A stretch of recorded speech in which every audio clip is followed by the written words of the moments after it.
ভর্তা খাবো কি ভর্তা বানাইছে মা আজকে ভর্তা দিয়ে ভাত খাবো। কিন্তু এটা কি ভর্তা শালা, চিনতে তো পারতেছি না রে, কি ভর্তা বানাইছে মা? ও মা, আমার কি ভর্তা বানাইছো? বটবটি ভর্তা? এই বটবটি ভর্তা তো জীবনে খাই নাই মা, তো জীবনে তুমি বটবটি ভর্তা বানাও নাই, আজকে বটবটি ভর্তা বানাইছো? জাগা শালা খাই দেখি বটবটি ভর্তা কেমন লাগে। কেবল খাবো শাক। ও মা, এই শাকের উপরে বুর্জ খুলে বানায় থই দিছে আমার মাই। আমার মায় কবে আবার এত ডেকোরেশন করতে পারে। যাই হোক, বুর্জ খলিফা একটা তুলে নিয়ে খেয়ে ফেলবো।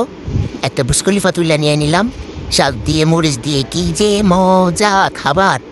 যারা না খায় তারা কিভাবে আর বুঝবে। যাক আমি খাই, আমার কাছে অনেক মজা লাগে। আমার ভাইটা আবার এগুলা খায় না, আমার ভাইটা হচ্ছে মনে করেন খালি মাংস দাও মাংস, খালি মাংসই খায়। মাংসের ভিতরে মজা আছে, এই খাওয়ান দেয় যে মজা। যাই হোক, তারপর আমার মা আমার ডেইলি লাগ গাদা তরকারি। ঠিক আমার মতো পাবদা মাছ পছন্দ করো, আমি তো পাবদা মাছ অনেক পছন্দ করি।